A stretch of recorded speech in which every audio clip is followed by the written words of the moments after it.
This is the 26th edition of the Long Run Archives. I am joined by friend, colleague Brett Hornig, and I almost hesitate to say that this is a new co-host because we basically have Long Run Archives-esque conversations with him on the daily, but I guess technically this is your first appearance on the Long Run Archives. Mike McMonagle, how are you doing today?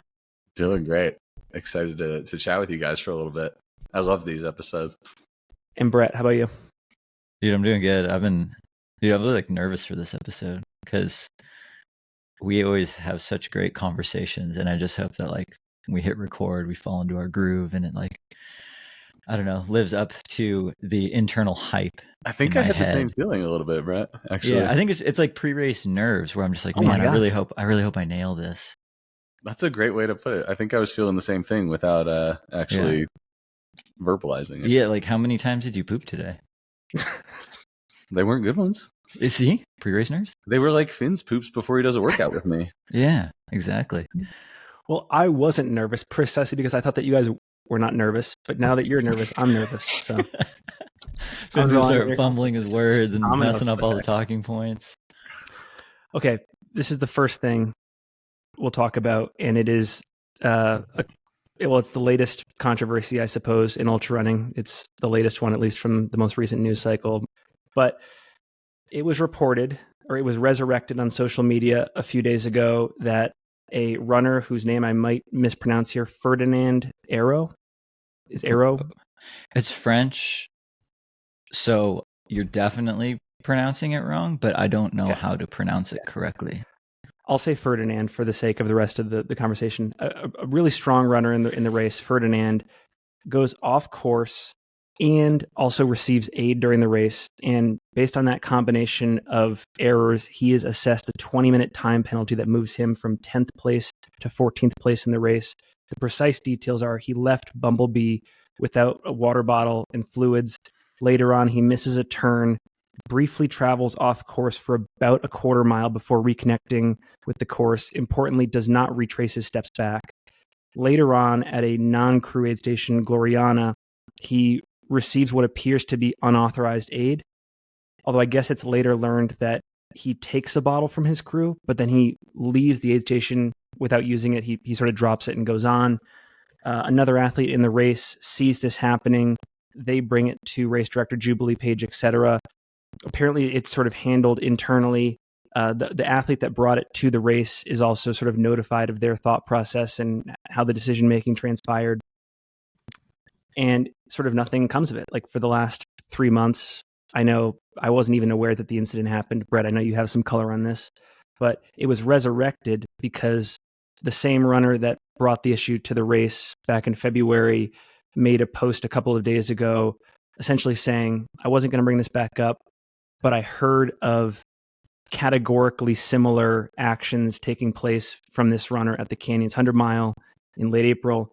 And it makes me want to bring this issue to light. Even though it was sort of settled internally with the race, I'm going to bring it back up. There's a lot that I want to talk about here. I wanted just to establish some of the facts. Brett, Mike, did I miss anything there? Ferdinand won the Canyons 100 miler, so perhaps that in a late race surge, right? Yeah, I don't know if that's significant or not. Also, these accusations of people telling this other runner who was at Black Canyon being he was doing sketchy things at Canyon. There's absolutely zero evidence as of right now, backing it. That's 100% rumor.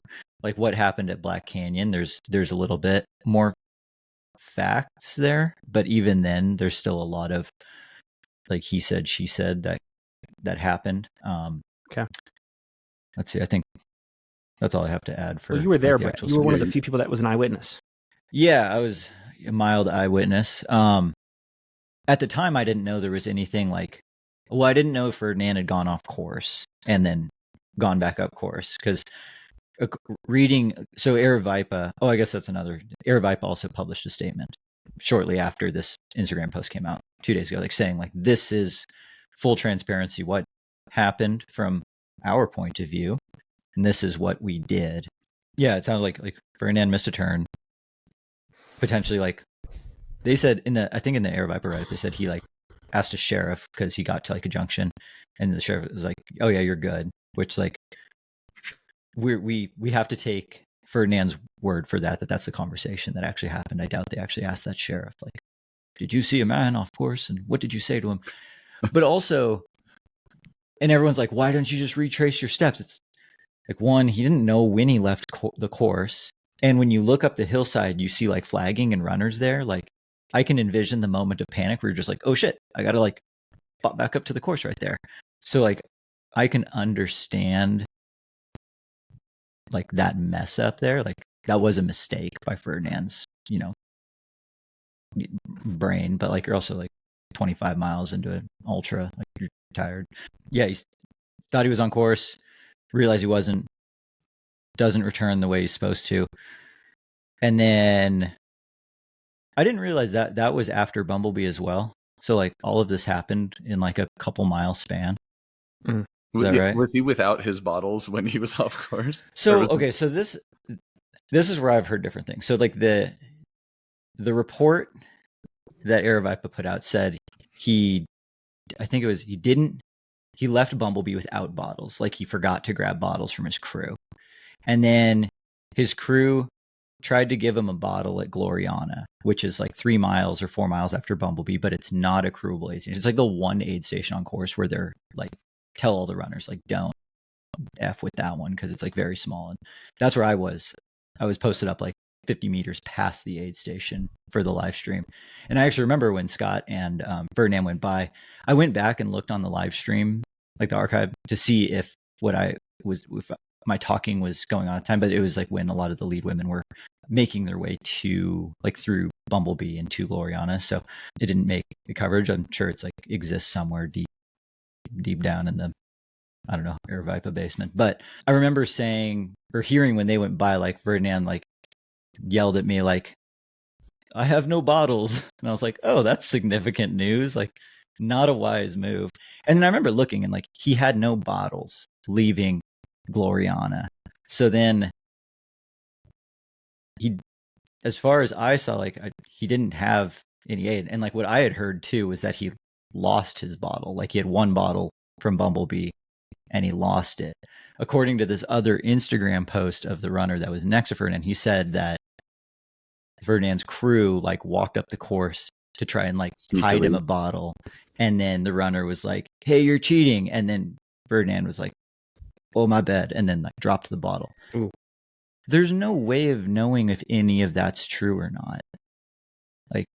Like, cause like all I saw was, or if anything's missing from that, right? Like, exactly. Like, it's a story by one runner who's clearly pissed at another runner. So it's like, it's, you could either take it at face value or not. And like what I saw then was both of them coming through the aid station and Ferdinand being like, I have no bottles. Like, I lost my bottle. And I was like, oh, that's a bummer, because you've got a long ways to go before Deep Canyon Ranch.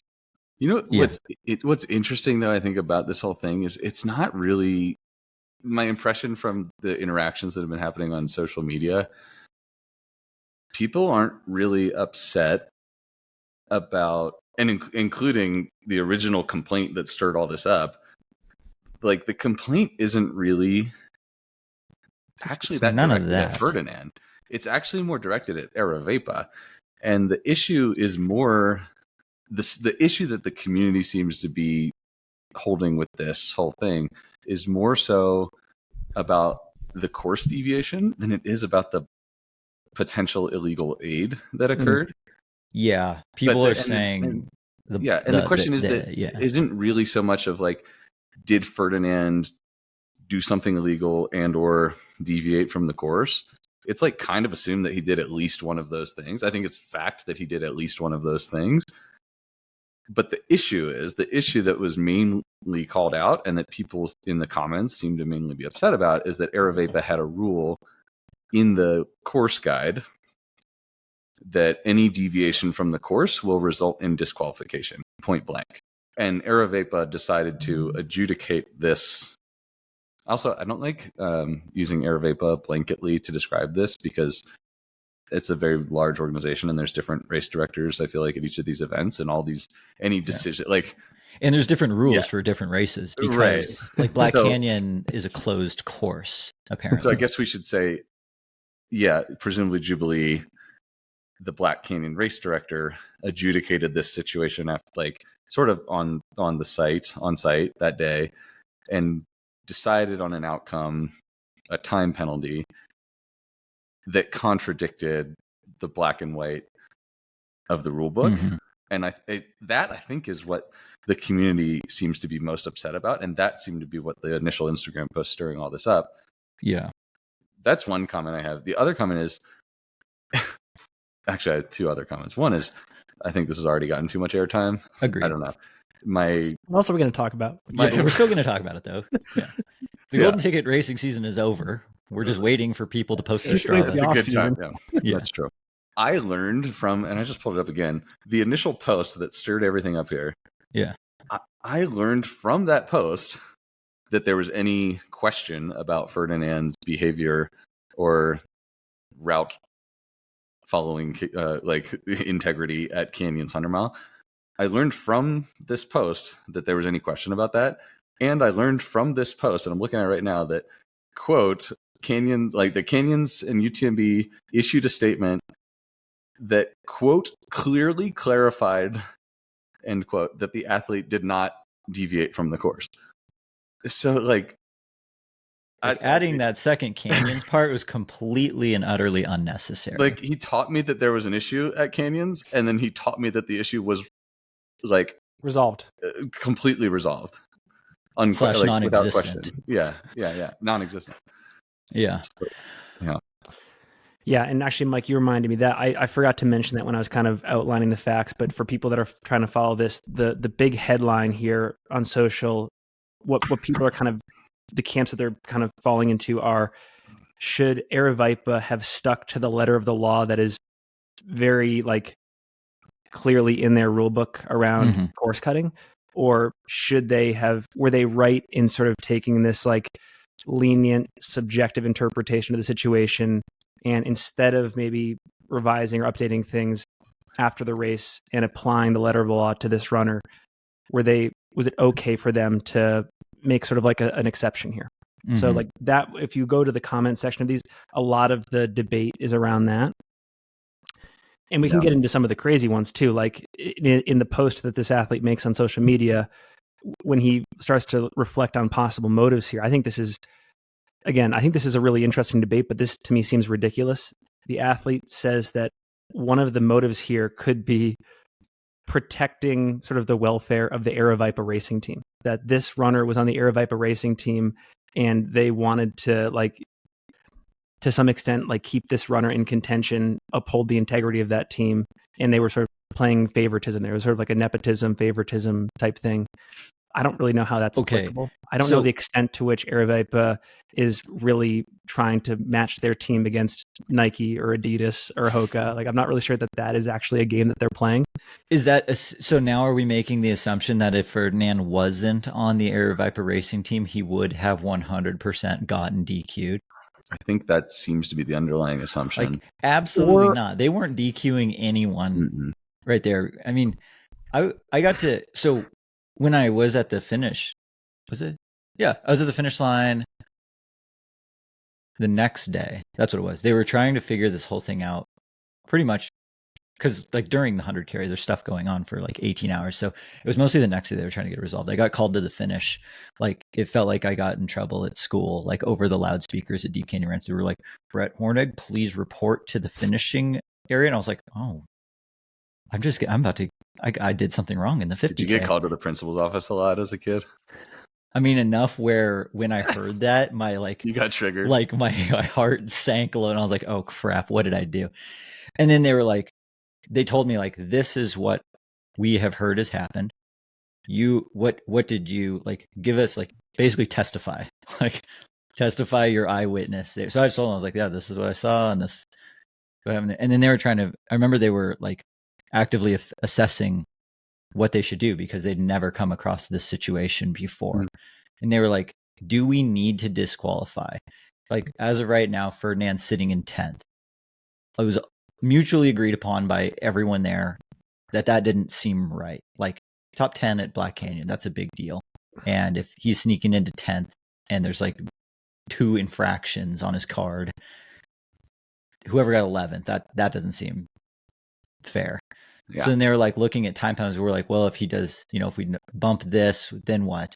How does this affect everyone else? And then I got shooed away before the like eventual outcome came. But then it sounded like 20-minute time penalty because it bumped him out of the top 10, but it didn't like affect any other cascading results because I don't know, beyond racing for a golden ticket and maybe in the top 10, everyone else is out there to run the best version of their own race, kind of regardless of how everyone else is doing. And I think they recognized that Ferdinand was also trying to, because he also like gave his account, like from what I heard, it sounded like he was very upfront about everything and said like, this is what happened, this is what I did, this is what happened. And it sounded like he was very friendly with it. Again, like take that with a grain of salt, because if you're trying to get out of getting in trouble, you probably wouldn't want to be an asshole to the principal. But that was kind of part of the reasoning for like, they're like, do you really like DQs? Like, you pay to get into the race, or maybe not. You run the race, you do the whole thing thinking you're fine. It's like, yeah, do you really DQ this runner?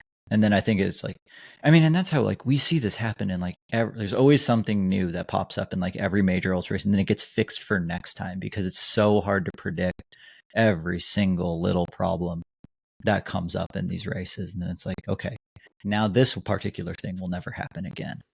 This feels like one of those things, except it feels like it got like blown totally out of proportion. And now I'm just so curious about like, why did this post come out now?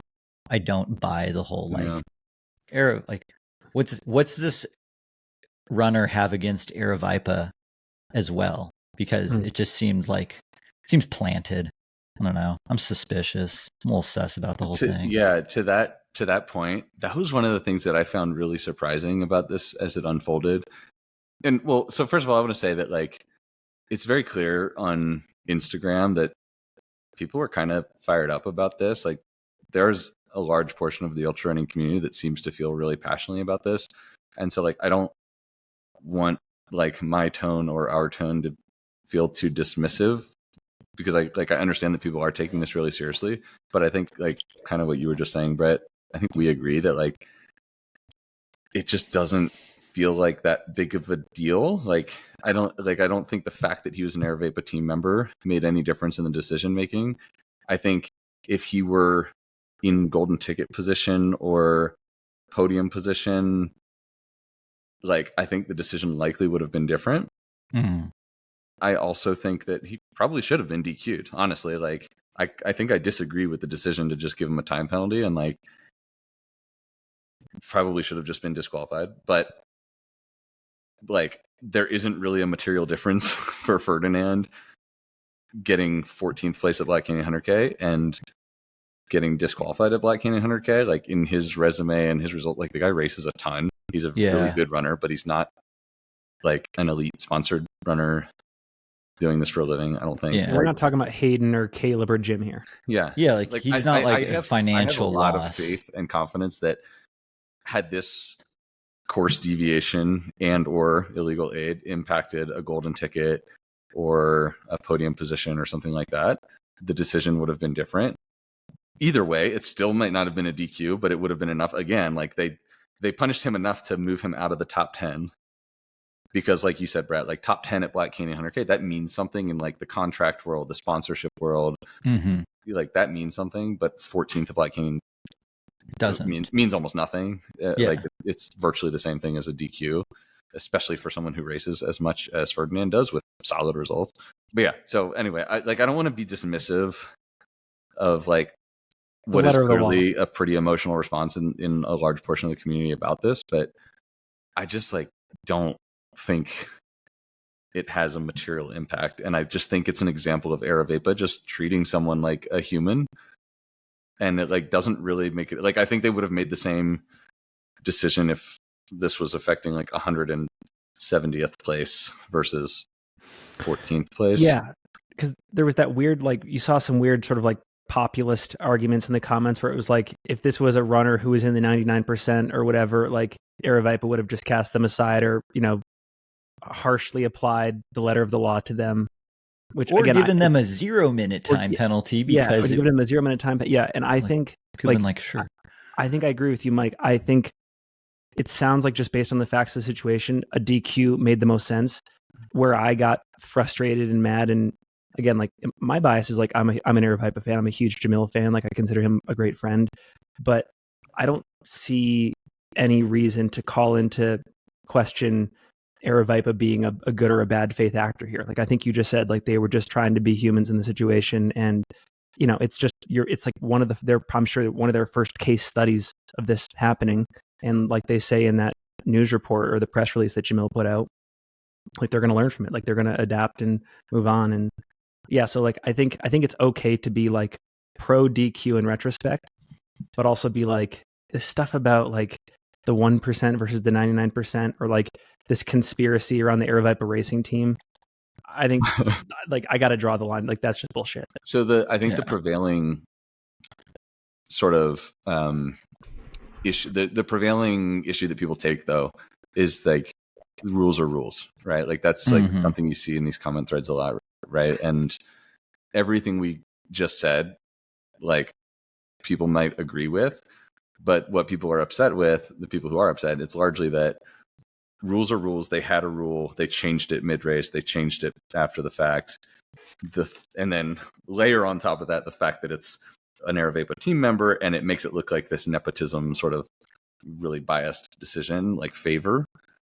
But if you boil it down, it seems like what people are upset about is rules are rules. The rule book says one thing, violation of that rule happened, and then they changed the outcome. Yes. So what do we say to that? Because I think it's a valid criticism. Well, I really like your speeding metaphor. Would you care sharing that one? The speed, yeah. I mean, I thought that was great. It kind of reminded me of. I would have to look up the law with the traffic laws. Like, I don't know that there's a traffic law that says if you get caught driving faster than the speed limit, then you will receive a citation. Well, isn't the law like you are not supposed to exceed this posted speed limit? Right, but I don't know what I would have to. I guess we got to ask that sheriff that Ferdinand said was good. Like I don't know if there's a law that says if you speed, then you will get citation. Yeah. Or if there's a law that says like law enforcement officers may give you a citation for speeding. I don't know how it's exactly worded. We do know how Arapipa rulebook was explicitly worded for this. But my analogy was like I've been pulled over multiple times by police officers in my life for speeding, for breaking the law objectively, and I've received a warning. I have not received a fine or a citation of any kind. And yeah, that kind of like, again, maybe it's a loose analogy because I don't know the letter of the law, but that was kind of how I interpreted sort of Arapipa's decision. Like somebody broke their law and then they didn't issue the citation, but they kind of altered the punishment of what theoretically was supposed to happen. Yeah. I think that like unlocked a memory where they kind of deemed so he ran from Gloriana to Deep Canyon Ranch with no hydration on him. 1, borderline dangerous. Yeah. 2, definitely not performance enhancing in either way. So I kind of feel like they thought that was because no one knows if he tried to accept aid or his crew tried to force aid upon him and he turned it down.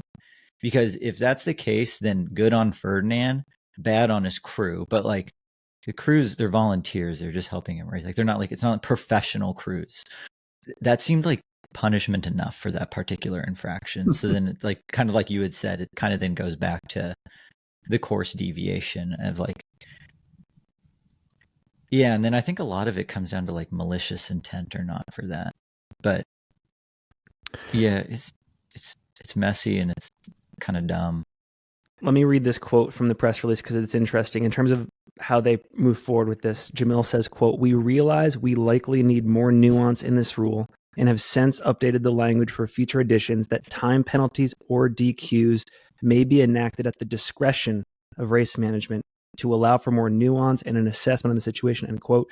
So this is interesting. In my opinion, they're deciding to sort of double down and institutionalize this like subjective decision making at all future races, and it's really not a question of if it happens, but when next time. Yeah, and it's so like a court system now. I think you have to, right? Like literally, this is how the world works. Like going back to the traffic violation thing, like again, I'm not a lawyer. I don't know. Maybe I should have Googled this first, but like I don't even know what adjudicate means, but it sounds good. Yeah, great word. I've been adjudicated many times.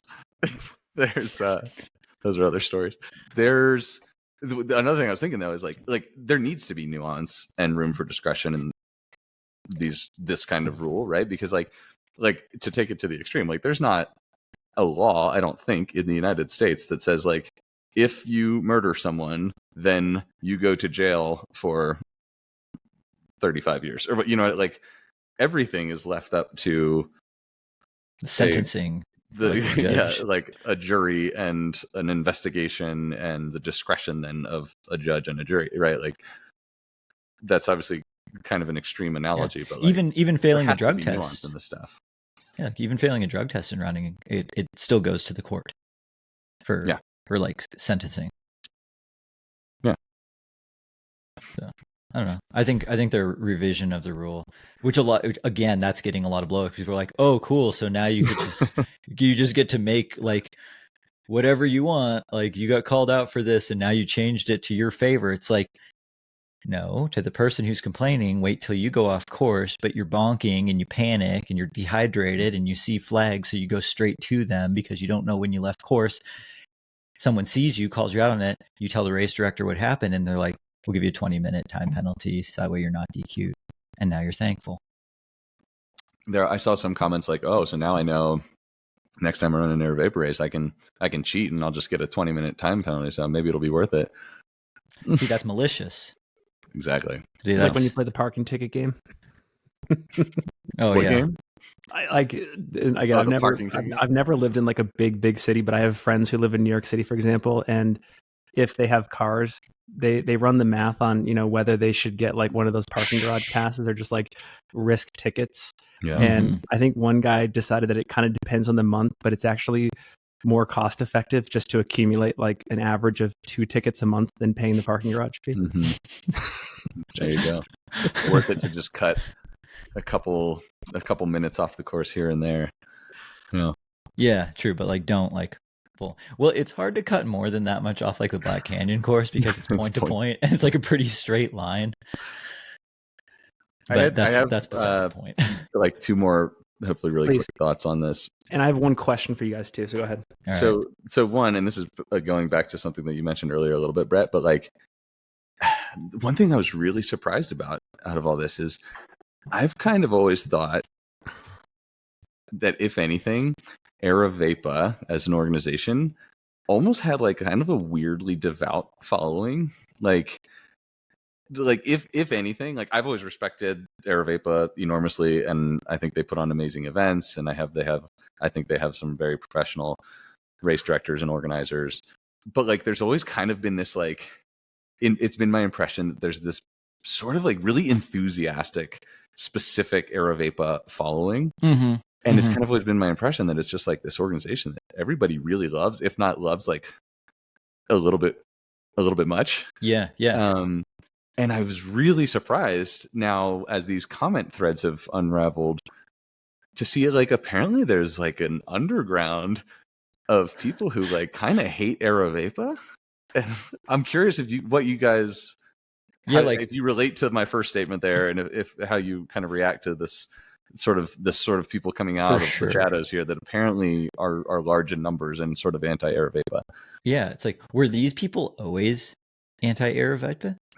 Or like were they looking for a reason to like hate on them? Pro-antagonism, and they take every chance they get. Well, that's to that point. Like, there's one person that's kind of active in the comments on this issue who has literally only run Aravapa races on their ultra signup.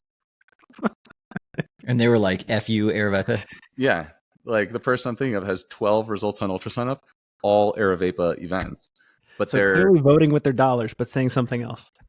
But and like I'm not saying that's inherently a problem. Like it's good that they're questioning. Yeah. It's good that they're questioning this issue. Absolutely. But it's like weird that it's like surprising to me that there are people like that who are apparently kind of anti-Aravaipa in this situation. Yeah. Is it just a matter of like whichever crowd has the most pitchforks? Give me a pitchfork and I'm joining that crowd until it's not cool anymore. That's what it felt like, honestly. Yeah. And again, not to be. It's like the hive mind sort of thing, where it's like you give this like kind of echo chambery platform of like down with this, and then everyone's like, hell yeah, because it's the internet and like Instagram, like no one's gonna say that at any of these races or like in a public forum. Like I feel like there's a Monty Python quote coming for you guys here to get your movie quote out of the way. Get it? I hope so. Well, I mean, two things for me. I feel like it's impossible to get to the size that Aravaipa has gotten to, and even if you do basically everything to the best of your ability, and I mean, if you just read the press release, I think the thing that I said to Jamil was like, setting aside what I think about the situation, amazing diplomacy skills. Like there is not a hint of antagonism or really anger in what you're saying. Like you're like what is coming out of this press release is just like genuine education for the community. Like amazing. I need your diplomacy skills. But I do think if you get to the size of Aravaipa, inevitably there's just going to be a certain percentage that is not going to like what you're doing. They're going to be standing against you. And then I would also say, especially in light of the UTMB stuff, maybe 2 or 3 years ago, I think there's probably just a crowd out there that, like has like a more contrarian disposition, and they are as eager to hold Aravaipa under a microscope as we've held UTMB under a microscope. And even if there's less substance there or less to pick apart, it's just like part of their nature to like go there, you know? And it all shows on social media. So I don't know. I'm not saying it should be discounted because like you said, Mike, I think having like good debate and hearing different perspectives is awesome. And like I've already said, my bias is like pro Aravaipa. I just came off of a Aravaipa race Cocodona, and like, so I'm the wrong person to really say anything bad here. But yeah, I mean, I think it's just inevitable at their size. Yeah. Is this just like the type of crap that we're going to have to deal with during the All-Star break? Like, are we calling this the All-Star? Because you said off-season. I was like, well, it's definitely not the off-season. Not the off-season. It's the All-Star break right now. We got like Memorial Day training camp weekend going on right now. So the season between final golden ticket race and Western States is the All-Star break. Yeah. And then like you have like the exhibition championship of the world at the Silver State 50 mile. Right. Naturally. One last thing for me, because I've heard, again, I saw this all over the comments. The last thing that I want to come across as being is like at all dismissive of this situation, or like the word in the comments was kind of like gatekeeping. I want to reinforce, I have my point of view, Mike, you have yours, Brett, you have yours. Sounds like we're like largely in agreement, but yeah, there was definitely like a very split kind of debate going on, even to our surprise, like some people that were like really antagonistic to Aravaipa. So I don't want to dismiss that. And like, yeah, I don't want to be in like a gatekeeping scenario, or whatever, to the extent that this small little entity can be a gatekeeper. But yeah, like just throwing that out there. Like I'm sure there are people listening that will disagree with what we're saying, and like, great. I think cheating is bad. And I think one of the main criticisms is also about the professionalization of the sport, right? And they're like, going back to the rules are rules thing, if like this is kind of a bruise on the whole movement to professionalize the sport, and I think there's a large criticism in the comment sections about like, you know, if we're trying to professionalize the sport, if we're trying to take this thing more seriously, we need to have integrity, and we need to, you know, set clear boundaries and set clear rules. And like having this kind of exception be made is kind of sort of takes away from that movement. What do you guys think about that? Okay. Can our sport of like trail and ultra running ever be that professional then, where you can go through things like that with a fine-tooth comb? Because And then my follow question is like, do we want to go down that road of that level of professionalism where, you know, the most competitive ultra marathon in the world is just on like a treeless, manicured 5K loop where you can see everyone the entire time, where it's like it takes all doubt of cheating like out of the equation. It's like, can you even get to that level of professionalism in the sport while still keeping like, you know, being able to like have a professional race at Black Canyon, Western States, Hard Rock, where like technically on paper, yeah, maybe you could cheat like somewhat easily, like easier than cheating during the middle of a trek race where the entire, you know, venue is surrounded by officials and stands. Like, what do you think?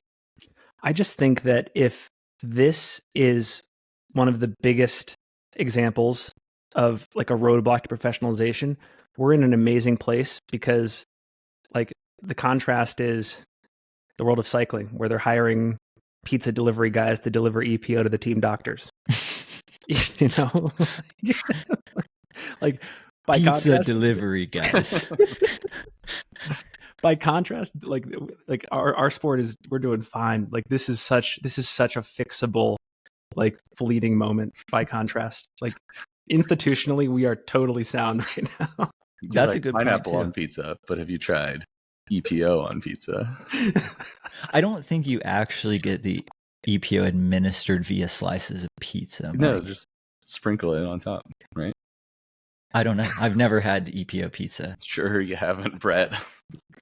Wait, can you spell Silver pepperoni with EPO in it? It's kind of in there. Pepperoni. Well, now I don't remember how to spell pepperoni. You put here at Papa John, Papa Lance's, we put the EPO in pepperoni. Better pizza, better EPO, Papa John's. Anyways, I think, I don't know, to both of those points, Brett, like, yeah, like there's only so much oversight we can get when we're talking about ultra marathon distance foot races through wild landscapes, right? Yeah. But I do think there's a lot to be said for the like rules are rules sort of side of this argument or this issue. And again, like it all boils down to like I think he should have been DQ'd in this case.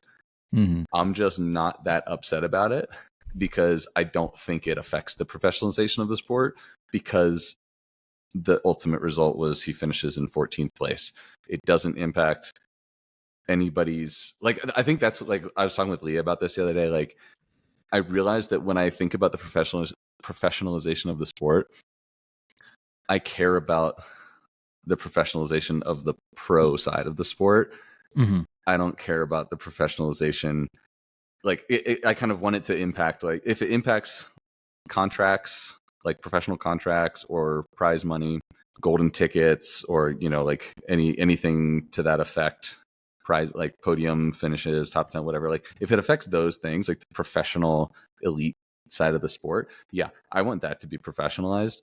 I don't personally think that I need the rest of the field to be professionalized under that kind of like microscope, fine-tooth comb. Like I don't know, a lot of times I use the analogy of like I compare trail running and ultra running to like Major League Baseball and like your company softball league. Like I don't need the same rules applied to the major leagues applied to the company softball match. I was just thinking that's kind of how I feel. Like not every single person who's running the New York City Marathon has to get their shoes checked the day before the race to make sure they're adhering to like the 40 millimeter stack height. Like if you're not competing for the win and therefore like money, you can wear a 50 millimeter stacked shoe. No one cares. What if personal records had to be ratified and your PR could not be ratified if you wore illegal shoes? I don't think I would do sanctioned races. That would be the tipping point for me to actually be a fan of FKTs. I told you guys offline that, like a lot of people that are nerds of the sport, I was definitely chomping at the bit for the next great ultra running crisis. And this is what you got. and this was not it. That said, to some extent, I was entertained. I'm still trying to think about whether beyond entertainment, it clarified any values or made me, more enlightened on the sport. And I'm still not sure for you guys. Like, was there any value in this for you guys? Like, was there anything you learned or better appreciated or like are thinking differently about? It kind of made me hate social media just like that little bit more. But like, I don't know. I see both sides. Like, yeah, like, should Ferdinand have been DQ'd? Like, yeah, maybe you're right, Mike. Like, you're kind of swaying my, like, 20 minutes DQ. Like, okay, maybe, yeah. But I guess at the same time, it's like, do I feel differently if he gets DQ'd versus that 20-minute time penalty, like in this particular instance? Mm-hmm. No, so it's like, Finn, like, going back to, like, did I learn anything from this? Like, I learned that Aravaipa is very good at publishing press releases when they need to. I got one. I don't know. Let's just say that the person who authored this original post, let's just say that they are directionally correct, and it's not a matter of if, but when this person gets caught at a future event cheating or bypassing rules. Maybe one of the positives here is this runner, whether fair or justified or unjustified, is definitely going to be under a bigger microscope for the foreseeable future in their running career. For sure. Yeah. But he's a magician, so good. They're illusions, Dad. Illusions. Now you see. He's an illusionist. Now you don't. I'm the magic man. Have you guys seen? I think a good thing. I don't personally know that anything came out of this for me. However, I think Aravaipa's rulebook changed, and I think that's like in my mind a positive outcome. I kind of wanted to present the same question to you guys because I don't know the answer to this. We've been talking about this for way too long now. Is there value in the conversation we just had? Whether because of this platform, because of our opinion, like it just strictly, hopefully it's entertaining for some people to listen to this. Like, what is the value in the conversation we've had for the last 40 minutes? Well, okay. I don't want to come across, like, I think there actually is one thing that I want to communicate to the audience, even to the person who made the post, is I do think there's, like, it should be encouraged to speak your mind if you feel like there is something wrong, and it's not easy to come out on social media if you feel it's justified. It is easy to come out on social media if you feel it's justified. That's my argument. No, it's very brave. No, It's not brave at all.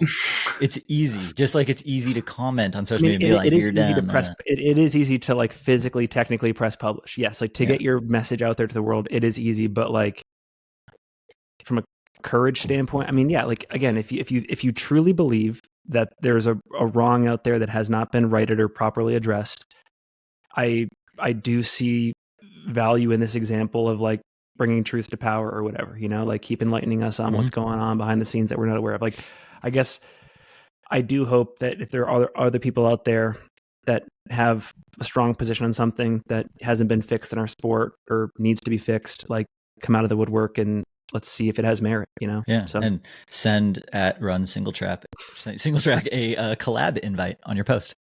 Yeah. But I don't think that in this example, what was presented had a ton of merit. It seemed like there was a vendetta for both the runner, whether that was warranted or not. And again, like I think to your point, Mike, when I reread it, it's interesting how directed it is at Aravaipa. Mm-hmm. And did you see that the original poster? They had an Instagram story that basically said, like, if I don't get this in some number of time, I will release more details. Wait, really? Yes. Let me see if it's still there. Yeah, there was basically like a more to come sort of thing. It might be gone already. But oh yeah, it's gone. Well, we devoted 46 minutes to this, which was double what I thought we were going to devote to it. I don't know. Hey, this is the Long Run Archives. It is long. People are on long runs right now. And Mike, going back to your initial point of like, was this valuable? Everything on Long Run Archives is valuable because we believe in perceived value, and you get to create your own. Yeah, and that was kind of my question. Like, is it? Yeah, like there's definitely, I believe that there's entertainment value for some people, like some weird people like us that are probably listening to this. For some reason, we find this conversation entertaining. I guess I was curious if we're like, actually, is anything going to come out of this conversation, or is it strictly? I do think the best thing that could come out of this whole situation, and I told Finn this earlier, is if he could get the two major players on the podcast together Ooh. Which, for the record, if either of them listen, I would like to have them on. The only caveat is I don't want one or the other. I want both on. I think that in order for it to be a truly productive conversation and not an echo chamber for either, I would absolutely host a conversation. And again, like, I would do my best to remove my bias. I would only ask questions. I would not comment, for example. Mm-hmm. Yeah. I think it'd be very interesting to hear them have a conversation. Yeah, absolutely. Dude, I would pay to listen to that. Finn, who would your title sponsor be for this debate? Well, we're looking at Delta Airlines. We need to get Brett out here to Salt Lake more frequently. Delta, that'd be a good one. Okay, next topic. Snowdonia, Ultra Trail Snowdonia. Mike, you were just there, top American in the 100-mile. All around seemed to have just like a fun experience there, and it seemed like the race changed you in a lot of like cool ways. I think my first question to you is, what do you want? Because this is mostly a North American viewing and listening audience. What do you want North Americans to know about this race? Yeah, dude, I am extremely high on Ultra Trail Snowdonia, on Wales, on Snowdonia National Park, on the Lake District in England, which Leah and I get to spend a little bit of time in after the Snowdonia race. I think, and Finn, you've heard me say this, but I almost feel like I messed up. I must have messed something up in life. Like, I'm a little upset that it took me this long in life to understand how incredible the UK is for mountain running. Like, in the circles that I run in the media that I consume, in all the events that I've participated in or been at around the country and around the world, and like all the people I've, like, somehow I have not allowed myself to realize, or just haven't realized, how amazing the UK is for mountain running. Because this was one of my all-time favorite events I've ever been at, and I include like UTMB in that. You know, like, it was amazing. Was that amazing from just like a sheer beauty standpoint? Beauty for sure. Like, almost the entire course was extremely scenic. Like, maybe it was like 103 miles total, I think. Maybe like 5 miles was under tree cover. And everything else is like, the mountains are all just exposed and either rocky or grassy or boggy. You come down into all these like tiny minuscule little villages, and with like stone cottages and stuff. Like, yeah, really remote feeling, and yeah, absolutely stunning scenery. And also, like, the technicality, dude, was just like really, really fun and dynamic, and kind of every variety of technicality that I can think of existed at some point on this course. I feel like it was like full challenge. Yeah. It was so cool. it was amazing in all those respects. Yeah, Leah was putting up some stuff on Instagram during your race, and like, one of the things that really stood out to me was the aid stations and like crewable spots looked awesome. Like, these cool little cottages, like fireplaces, and like nice wooden tables with like dude stuff. So Cordis Hall has done a race at Snowdonia each of the last 2 years. I think like 2023 and 2024. He did the 100-mile last year. I don't remember if it was the 100-mile or a different distance the year before that, but in any case, Abbey Hall and Cordis had been out there the last 2 years, and they had told me, like, Abby told me in a DM a couple months ago that like Snowdonia was probably her favorite race that she's ever crewed, like, from a crew experience. And I think that Leah would corroborate that and agree. Like, yeah, it was also like very, like, the course is very aesthetic. It's essentially one big loop. It's actually like it's like an 85-mile loop that then has a 15-mile loop kind of at the base of it. So you kind of do half a loop, do this 85-mile loop, close it, and then finish that initial loop, if that makes sense. So it's kind of figure eight, but with a very fat bottom. Good description. Yeah. But so it's a very aesthetic course, but everything is like actually relatively close. It's like there were two of the aid stations that I think were a 4-minute drive, two of the crewable aid stations. Oh, that's awesome. It took me like 3 or 4 hours to get from one to the next. on foot, but for Leah and my crew, it was a 4-minute drive. And they're just these like tiny little villages with like, there's a couple little cafes or something available. You can do some sweet hiking, like right there from the towns. Yeah, easy logistically. Got to drive on the other side of the road, but other than that, for Americans, it's really, really fun and accessible like crew experience. Mike, you and I we were just on a hike before this episode recording, so it's top of mind for me. But you were talking about how one of your like takeaways coming back to Utah was like a bit of sadness in the sense that like there are places in the U.S. that could match it in terms of how spectacular, but we just like legally cannot create courses that we just can't come to that majesty level. Yeah, dude. I like anytime I have had the opportunity to run in another country, essentially that's not the US or on another continent that's not North America, I am sharply reminded just how much cooler trail and mountain running is in a lot of other countries than it is here. Like that was from on a my racing mind for standpoint. so much of what's that, right? Like from a racing standpoint, just from a terrain standpoint, dude. Like that was on my mind for so much of Snowdonia. Like we just could never. This race could not exist in the U.S. It's too technical. It's too steep. It's too like. We have some of that terrain available. Like I told Finn this. Like there is terrain right here in the Wasatch, right here in Salt Lake County that like could emulate and was very appropriate training. Even in the Salt Lake foothills, I did like what I would call very appropriate terrain training for a lot of the Snowdonia course. But like the stuff I was on doing that training, can't permit a race on it. The stuff like that's up in the Wasatch Mountains here that I think would be very appropriate and sort of resembles some of the Snowdonia terrain. It's in wilderness areas, and we cannot permit an event, a trail running event on that. And that is something that has always made me really sad, because I think that, at least for me, and I think for a lot of people, like racing and signing up for organized events is the way that we experience new places and new areas. And I just think there's so much that, for example, right here in Salt Lake, that like there's so many amazing trails and summits and things to do that the mountains have to offer that a lot of people will never, like they'll travel here and they'll do like whatever the most popular trails on all trails are or whatever. But like if we could hold a race on some of this stuff, like people would see, a lot more people would see what is a truly special landscape. And so, yeah, that was on my mind a lot during Snowdonia, that like the US could just never, it was so steep, very technical. Like there's not trail for, not really like what we would think of as a trail for a lot of it. They just send you up a mountain and down the other side and call it a race. And I think it's amazing.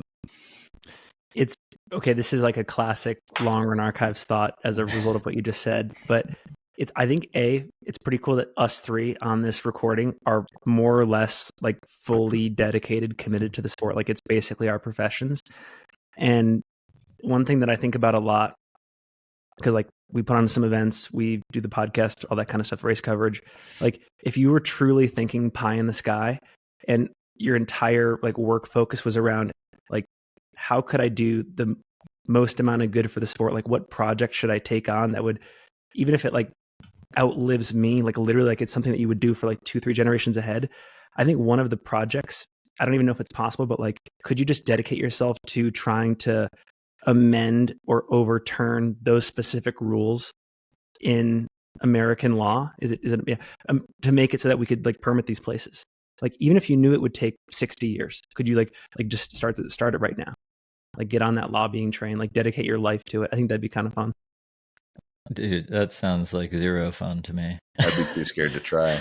I think I would just be too afraid of failure.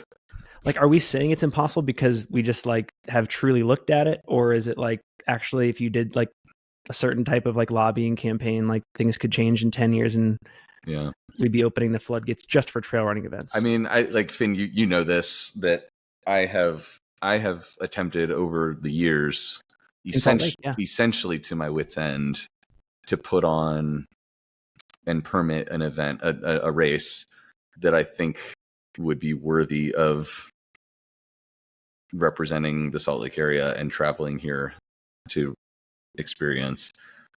And I have reached roadblock after roadblock after roadblock and I thought I was actually really, really close earlier this year, and then I just hit more red tape. And so I would be afraid to like dedicate much either time, energy, or financial investment into this.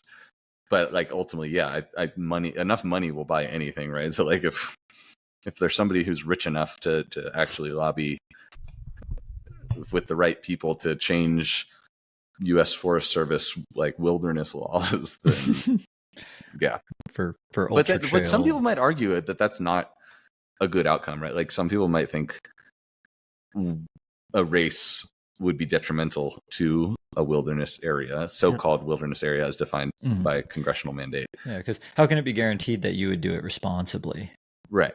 I think that's what a lot of people and of course say. I believe that I would, but like I understand there would be that would be a hard sell. Yeah. But anyway, like, yeah, I don't know.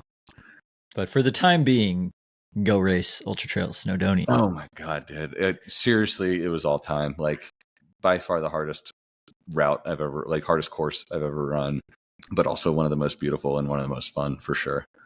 It like beat the crap out of me, but I would love to go back. Like, can't recommend it enough. Yeah, you talk to a lot of the Europeans and they love the fact that we have so much wilderness, and then you talk to like Americans and they wish they could use more of that wilderness. Yeah. It's like they come to the US because it's so wild, and we go to Europe because it's so usable. Yeah. Mm-hmm. And like we just have all these the private property too is such a thing in the US.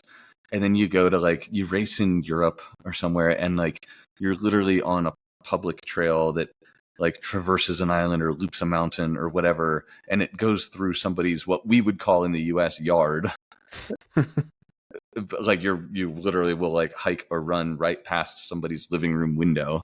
Yeah. But it's part of there's like a whole like public easement law in the UK where like that's the law where like your property cannot block the access to like a previously existing route or trail, which is why you have all of this amazing ability to like cut through someone's front yard where it's like because they can't block that off, which like that wouldn't fly in America.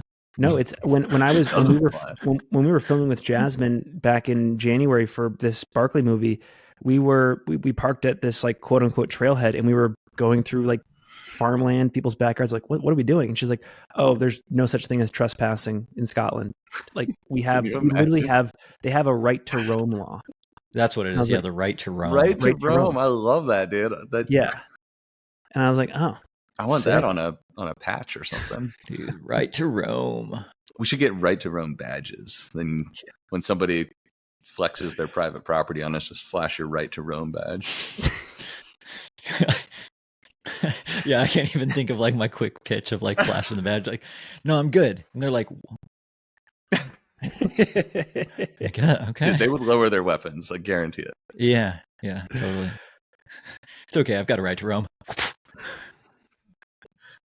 Yeah, like so. Okay, one last thing on Snowdonia. Like hearing you talk about Snowdonia, there's another part of me that's like, how many other Snowdonias are there out there? You know, like I was in the course of our ultra running careers, as we're trying to find all the best places to run, like in that category, like is Grand Raid one of those? You know, like what else would go into that? You know, so I was wondering that too because, and like it's not just my opinion. I think there's a lot of people that I've heard say that Snowdonia is like one of the harder courses on the ultra running scene. Like I'm sure there are harder races or whatever. Like you could talk about Barkley or whatever, like probably Grand Raid or something like that. Like, I don't know, like, but it is, I think objectively one of the hardest courses on the scene, but it does make me wonder, like, I don't know. It's like anything else. Like you said, Finn, it just makes me wonder, like, well, what else is out there now? Like, I had no idea this existed until like 2 years or so ago when UTMB took it over. Yeah. Like, what and else is out there? seemingly fairly accessible too, like in terms of like signing up. Like that's what I was going to say. Like travel to, like, how is the travel to get That's there? what I was going to say, Brett. Like, you might compare, like, actually several people have asked me, like, oh, how does this compare to Ultra Trail Cape Town? And I DNF'd Cape Town at like mile 80 or so I can't speak to the last 20 miles of that course, but like I think I saw all the most like technical parts and everything. And my impression is that Snowdonia is significantly steeper and more technical than Cape Town. Like there are, I think, the very most technical spots on the Cape Town course are more technical than the very most technical spots on the Snowdonia course. But there's just like so much more technicality. Yeah. There's so much more technicality on the Snowdonia course. But like both beautiful in very different scenery, but both like really, really beautiful places. Mile for mile, I might have to say like Snowdonia. I would say Snowdonia was a more scenic course. But that's not to put the scenery at Cape Town down at all, because it was also unbelievable. But like, yeah, travel for North Americans, at least, like if you are somebody who it's in the cards to consider an international race, like Snowdonia is quite a bit easier for us as North Americans to get to than Cape Town. Yeah, we flew. I mean, we had a direct flight from Salt Lake to London. We took a train from London to Liverpool, rented a car in Liverpool for like the weekend of the race and everything. And it was all like quite straightforward. And yeah, 6 or 7 hour, I think 7 hour time difference from mountain time. Yeah. So not too bad. Not too bad. I just had another long run archives thought. Oh, Finn, brain blast. So I was lamenting the fact that, this year at Snowdonia, there were a lot of big names doing it. On the men's side, for example, Jonathan Albin, Matthew Blanchard, etc. Stephanie Case. That was the Stephanie Case's story was amazing. But I was just thinking, like, I saw this thing on ESPN the other day about how the NFL releases their schedule for 2025, and what's interesting is every single year they kind of like change up opponents out of conference. Like, the New England Patriots will play like majority of the AFC West one year, the AFC North another year. And what if on, like, for example, the UTMB circuit, the finals changed location every year? It wasn't always in Chamonix. It wasn't always in Cham, but like one year we decided it's in Snowdonia. And then another year it's, again, like you just name another place just to utilize all of these amazing locations at least once in an athlete's career. Like over the course of 10 years, 10 different finals locations. At least they do change the World Series. What's it called? The regional stuff. The top 10. There's like the continental.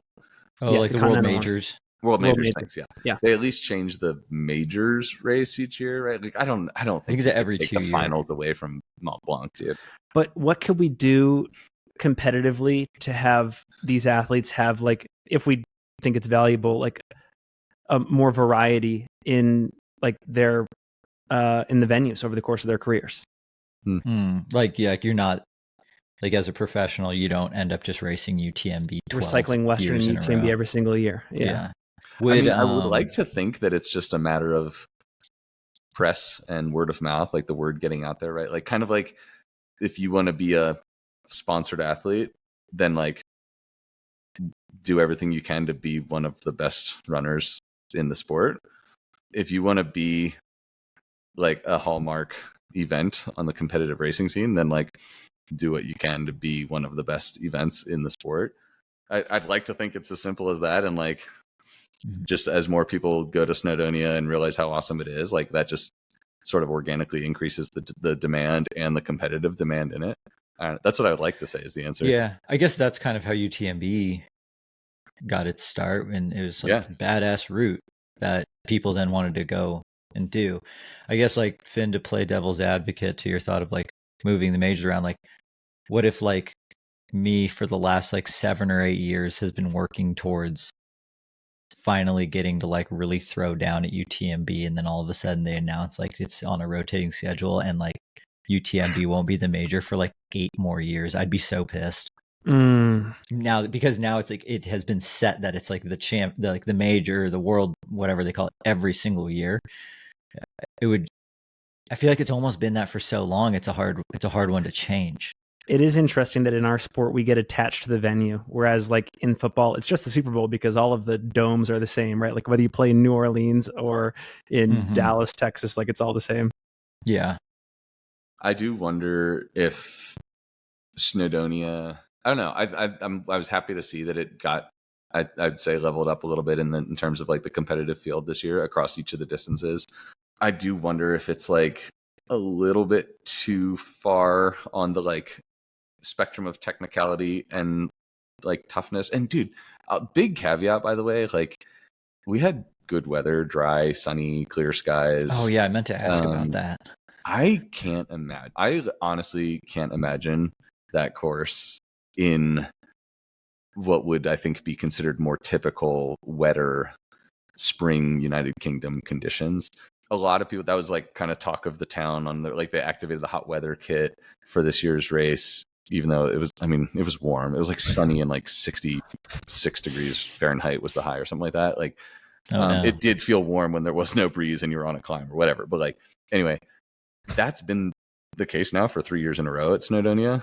Even though like typically the weather in northern Wales in the springtime is, I think, much wetter, it's now kind of become the normal. Like it's almost like, oh, we got lucky with the weather this year, which it felt like we did, but also we're like, maybe now it would just be getting unlucky to get more traditionally normal weather. I don't know. Is this one of those courses that's actually getting positively affected by climate change? Yeah, maybe. Or like you're in that decade long sweet spot of awesome weather at Snowdonia before it's like 100 degrees. Yeah, dude. Let's burn like a little bit more carbon, like right over there next to the Snowdonia course. Yeah. Let's keep it going. But yeah, that's what I was wondering is it a little bit too difficult of a course? That's a good point. To be that like one of those premier showdown locations. I don't know. Like I think it's amazing. Like I said, most fun, most difficult. And one of the most beautiful courses I've ever done. So I think it'd be awesome to see as many people throw down there as possible.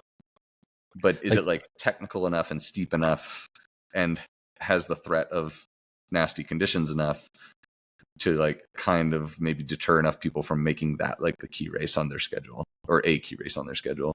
Yeah, like the top 20 at UTMB might not all have that kind of success at Snowdonia, which opens the doors for some other athletes where UTMB is like maybe like quote unquote not hard enough. But that's a good point. Like it feels like UTMB does have a really nice Venn diagram overlap of a lot of different runner types to make for like a very interesting and compelling race where it's like if we were previewing a really competitive Snowdonia, like we'd probably all be leaning heavily towards like one particular type of athlete. Switching topics to mystery topics, Brett, what's either the best thing you found on the internet this week or your mystery topic for the episode?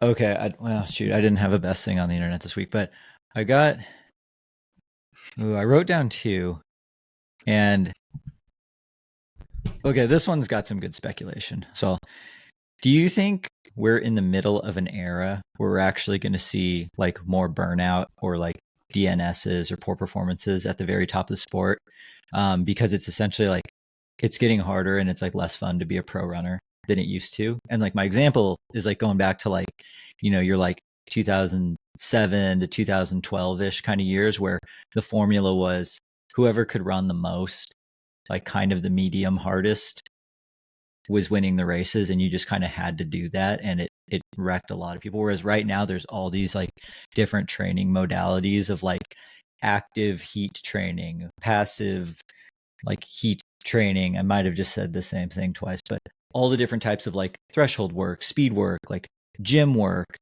your high carb fueling, like all of this stuff. But no one really knows the correct formula to like put all these pieces together. And like we're seeing athletes who are like trying to just cram in as much of all of it. And how many, like, are we going to see a whole big crop of people like show up to Western States this year just absolutely cooked because there's like one study that says you need to be doing like 2-hour sessions. You need to actually be cooked. Yeah, like you need to like literally cook yourself, like sitting in ovens. Cook or be cooked. Yeah, like are we going to see this interesting era of like people needing to like really figure out what's important and what's not for them? Or are people smart enough where it won't happen? So you maybe if I could restate it just so I understand what you're saying is in the prior famous burnout era, it was simply people doing like overtraining, too much unstructured mileage. Yeah. And then this era, it's just like adding too many bells and whistles onto like the raw training. Yeah. because like there's a tipping point for everything. But for a lot of this stuff, like, you know, even people are like, how many carbs per hour can I take? Like, you know, that's just like one example. Like, but like, how much strength work should you be doing? How much active heat work should you? How much time should I be sitting in a sauna? Like, you only really learn that you did too much of it after you did too much of it. And how many people are going to start doing too much of all this stuff? Do you think it's fair to compare to other sports, or do you think ultra running is unique? Like if we were to look at track and field in terms of their trajectories as things got more professional, is that fair? I was thinking about cycling. There's an article coming out in cycling where like the team that Tadej Pogačar's on, there's like people are like not wanting to be on his team because it's like not fun to train as a pro cyclist with him because it's so hard. Whereas like it used to be like pretty easy riding, like for like 6 to 8 hours a day, stop at your coffee shop, and then like they do their workouts, and it's like, but now they're doing so much like medium hard work because they're able to fuel appropriately for it. So you're like, you kind of have to lock in for like every single ride. And like that's what we're seeing in like the track world too, where it's like who can lock in and like do double thresholds like 2 or 3 times a week over and over and over without. But we're also seeing more people being supported to be able to live and train that way, right? Like financially supported, I mean, with contract. Mm-hmm. Yeah. So then it's like, but then like who bridges that gap then too? Like, how do you get to that point? This is interesting, Brett, because basically you're saying like this is also we've talked about like the Jim Walmsley Coconut Cowboys example where like he was the only egg that didn't break because he was the best. Like you're basically saying it can be counterproductive to simply go find the best training group. Yeah, or like all the best, like or the best athletes. Like if I all of a sudden get like this big professional contract and they're like, go be the best professional runner you can be. I'm like, oh crap, I got to buy my painter suit. I got to get in the gym. I got to do this because that's what all the pros are doing and I need to get on their level. Where it's like, it's still right now, it seems like no one really knows like what the correct like amounts of all this stuff is. So you think we're going to see a lot of burnout, and you think we're specifically already seeing some with DNSs at Western States, for example? Yeah, like it seems like, and like we see it every year, but like maybe maybe the two things that I wrote down actually kind of parallel each other. Do you think trail and ultra running media is at risk of overhyping races in the wrong way? Like we see what will be the wrong way? So in the track and road world, every single major marathon and every Diamond League race, they talk about the elite fields, which is fine. They talk about what their PRs are, and then they talk about what the race will be paced at, because every single race is billed as a world record attempt.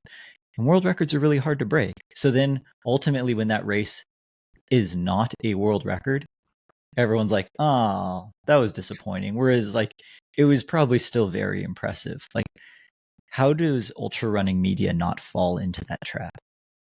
Are we overhyping? Is the overhype then contributing to like sort of the overtraining, over investment in bells and whistles? And therefore so overhype leads to over burnout? Maybe. I mean, everyone runs harder when there's a camera. For the record, you're a noted like racing over times guy, right? Is that fair to say? Yeah, I like seeing like the best people race the other best people. Like I would rather see, I like to see the competition and like the gamesmanship that happens during the race, than like one person running a really good race somewhere and then another person running a really good race somewhere else and then us trying to figure out which one was better. It's like I would like for those two people just race each other and figure it out themselves who is better. And I mean, I definitely get caught up in like course record talks as well. Like we're definitely in the course record era of the sport where it seems like every single race the course record gets broken, but like that can't last forever. So then what's the blowback then when course records start to not get broken? Is then it's just like, oh, that was a down year. That was lame. It's like, I feel like we got to make sure that we don't get stuck in that trap of being like, of being let down for races that aren't records. I don't know that. Are we overhyping before races occur? Are we overhyping and like over focusing on course records? Well, I don't know if we are doing that yet. But like that's what I'm seeing. Like if we're a couple years behind, say like the road and track world, I want to make sure that we don't get stuck in that, because then like even if you watch a track meet like on like NBC, the commentators, all they're talking about is like the American record is this and the world record is that. Like, will we see that today? But like they pay no attention to the fact that like the meet's in the middle of the day and it's 90 degrees out, and like it's probably not going to be a world record race, but they talk about it anyways. And then they're like, sick. I think part of the answer here from my perspective is, well, I think both are equally compelling. I think it's fun to talk about times. I think it's fun to talk about racing. I think it's easier to talk about times because data is democratic. Like we all have the same access to all the numbers out there. And so we're not really speculating. We actually have like good information to use in our discussions. Whereas if you get into sort of the racing discussion and gamesmanship, because of the nature of these athletes and what they do and don't communicate with the media, or what they do and don't say on social, it's hard to know, unless you're inside their inner circles, how they feel about each other, the extent of their knowledge of other runners, and like how they race. And like it's hard to get out of them in a lot of situations, like their plans for the race and like how they're going to execute. And like if you're watching a live stream, for example, like you could see a move being made or them just generically in stride on Cal Street, and like there could be something totally sophisticated going on, but we don't have like a vocabulary for it because we're not really being primed to explain what's happening. Like there's just less information to talk about the racing component, in my opinion. That's been the case as long as I've been doing media. It's really tough to talk about racing without over indexing into speculation. Is there such a thing in other sports where like athletes or their managers are like obligated to tell, or like maybe they're under contract by one particular media outlet to let them know how their prep for the event is going? Like, what if like Singletrack Podcast had a deal with Western States where everyone in the Western States field had to actually let you know, and it can be like not public, like they privately let Singletrack Podcast know how all their stuff's going, so that way you can report on it in a more colorful way prior to the race, other than us just being like, damn, half the field's gone Strava dark. Yeah. But how much money does Western States need from you? Well, how would you incentivize, like those athletes would have to get like paid to give information to Singletrack then? Yeah, that's a good point. I hadn't thought that. They're not gonna, if they're Strava dark, for example, like they're not gonna want to tell Finn so he can go talk about it. Like, so this could be interesting. I'm just speculating here. So I think part of the answer to the racing question is to bring more of these either recently retired or even like sometimes injured athletes into the commentary with you. So for example, we'll have Hayden Hawks in studio, I think for a session one of the days pre-race. And I don't know if he'll do like a formal preview with us, but I think there are questions that we could ask him, and like really more informed speculation about like Jim's strategy, or, you know, Caleb, or I mean, just anybody in the field. And just by virtue of having raced those guys so many times, being in conversation with them all the time on like an athlete to athlete level, pro to pro level, training partner to training partner, he's going to have like a really rich, colorful, like set of talking points for us, you know? And I'm really like, and again, this is like kind of wishful thinking. I know he has access to the information, but it's like, it'd be kind of cool to hear Hayden just like really freely riff on like what he really thinks is going on inside the minds of those people on race day, or what he expects, you know? Yeah. Whereas we're kind of removed to some extent. We're removed. I'm removed, at least. I mean, Brett, I know you coach a lot of these athletes. Mike, you have good relationships with a lot of them, photographing and whatnot. Leah is your wife. She's a pro. But like, it can be tough. Mm-hmm. Yeah. So getting back to Brett's question, kind of then, like, well, first of all, Finn, I agree. I think like somebody like Hayden, who was meant to be on the start line, could have some very interesting insight into the existing field, and like how he would have been thinking about it had, you know, he been dealt slightly better cards and not ended up with an injury that kept him off the start line. I do think there could be some very interesting color to that commentary. But yeah, I'm still thinking about Brett's question of like, are people going to get burnt out? And I don't like, I feel like we're in this era of the sport that like almost every race is a course record, which isn't to put emphasis on course records in being inherently valuable in and of themselves. But the point being that like people are still getting faster and better almost every race, and certainly every like season.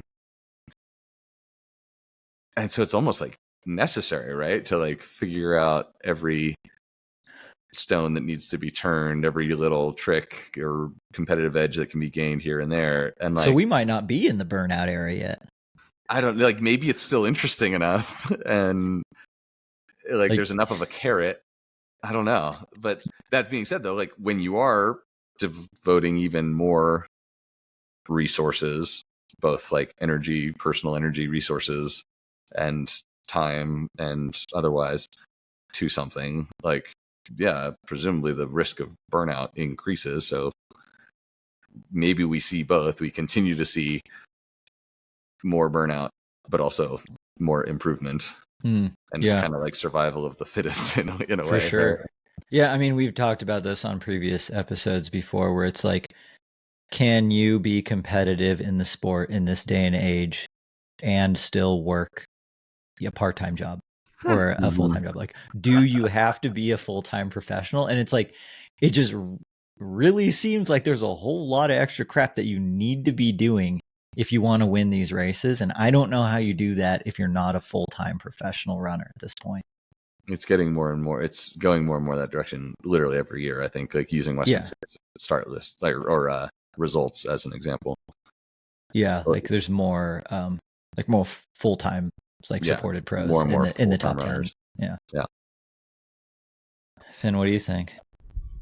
So which could help with burnout, right? Like, I don't know, like the fact that you aren't juggling, like these athletes aren't juggling as much other things, and they are starting to be compensated enough to make it worth them focusing more of their daily energy. But you got to get to that point where you get the contract without getting burnt out. Right. So like, which runner is going to be able to make that jump? Like, it's getting a harder, it's like becoming a bigger like gap to jump, but there's still people who are clearing it pretty easily, actually. Yeah, I think we we just talked ourselves into like the go full time on this thing camp, and I think if and when there's burnout in this era, I suspect it's going to have less to do with misunderstanding of the science and more just like the inability to accommodate all of the necessary lifestyle pieces. And people trying to juggle 3 really major things in their life at once, one of them being going all in on this, or being really intent on racing well, but and then also trying to like work 40 hours at a software company, be a good family person, all that kind of stuff. I think it's tough. That's a good point, because like, I mean, you look at anyone who plays in the NFL, like they go to work every single day. Like they go like to the headquarters. Yeah. Is there a lot of burnout in the NFL? I honest question. I mean, careers are not very long. They're 3 years. Right, the average career of an NFL running back is 2.5 years. Is that more from a burnout or from a physical? I think it's just like a heinous position to play. Like like you just like lose your running into a brick explosiveness wall every single day, multiple times. Yeah, dude, if I had to race Snowdonia like 2 or 3 times a year, like that would be enough to physically probably.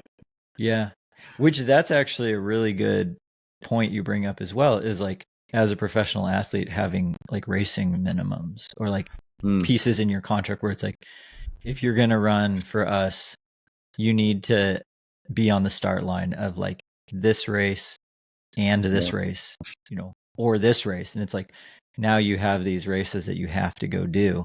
Or you have to do, I mean, this exists, right? Like as far as we know, I think like you have to do Western States and UTMB at least 3 times each in the 5-year course of this contract or something like that. Yeah, totally. And you have to be at these other 7 branded media events if you are not racing at them. So you still have to go out to them anyways and kiss babies and sign autographs. Okay, I have 2 things here. One, kiss hands and shake babies. Hands and shake babies. One of my controversial opinions is I don't really believe in burnout. I think burnout is actually more just like you don't actually like what you're doing anymore, and so systems Isn't that around burnout? you fail.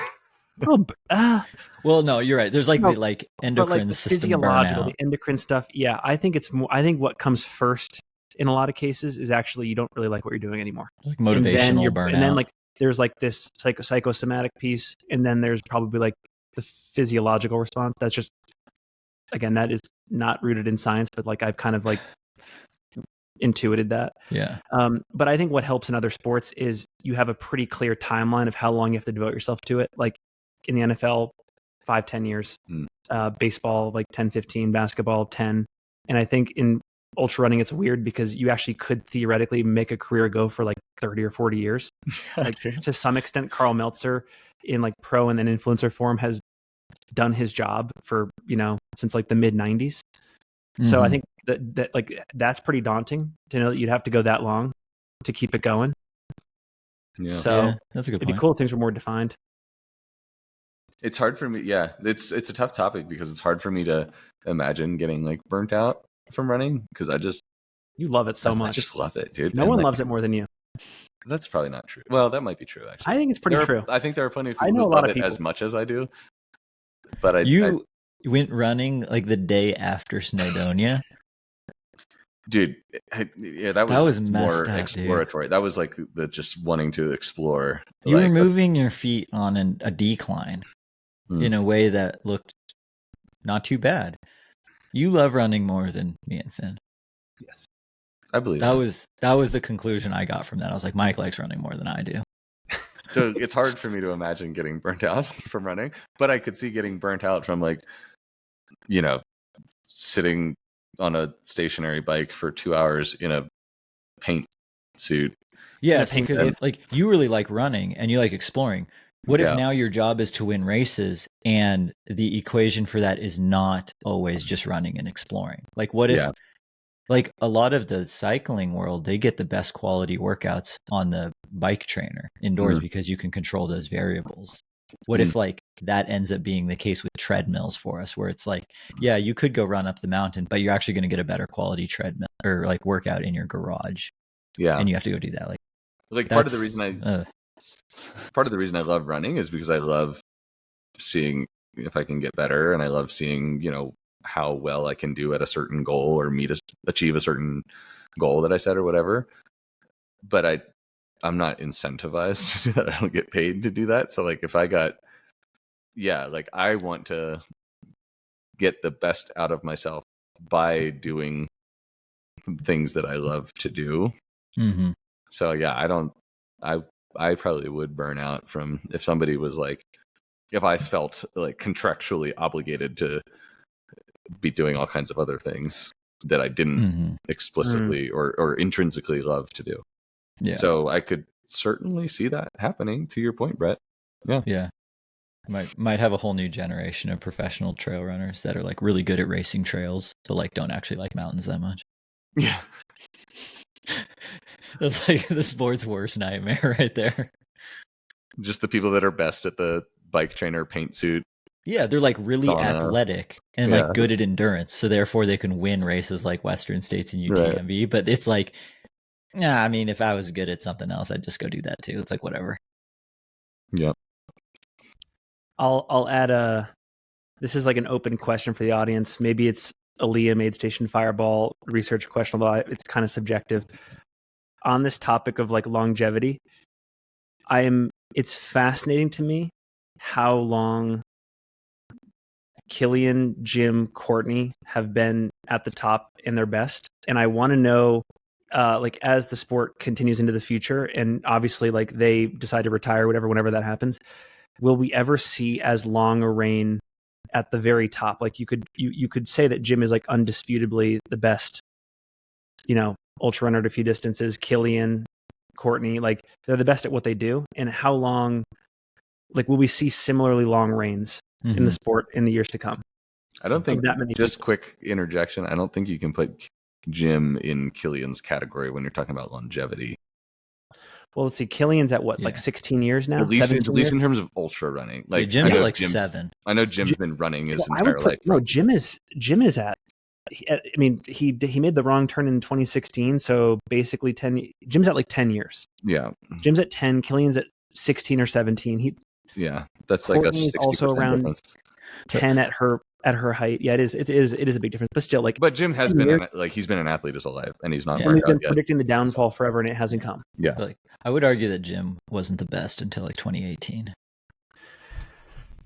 Like now we're only looking at 7 years. We're like he's like tied with Scott Jurek right now, which is pretty good. It's a good relevant in the he's been relevant in the discussion for that long.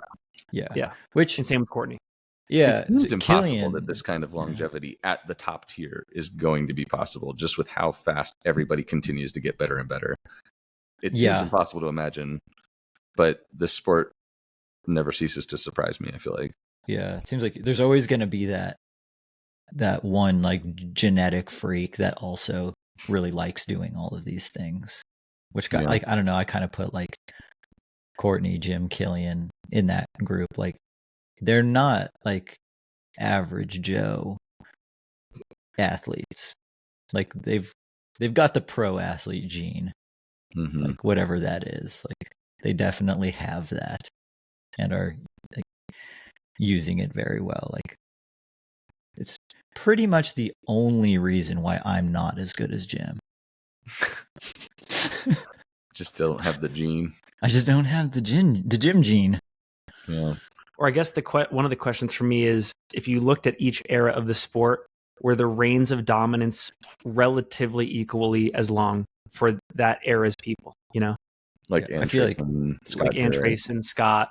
So maybe it isn't even. Maybe what I'm saying isn't even significant. I guess it's more an open question. To your point, like the farther back we go, the longer the dominance was, because there was less depth basically in our sport. It was easier to be that dominant. The depth was shallower.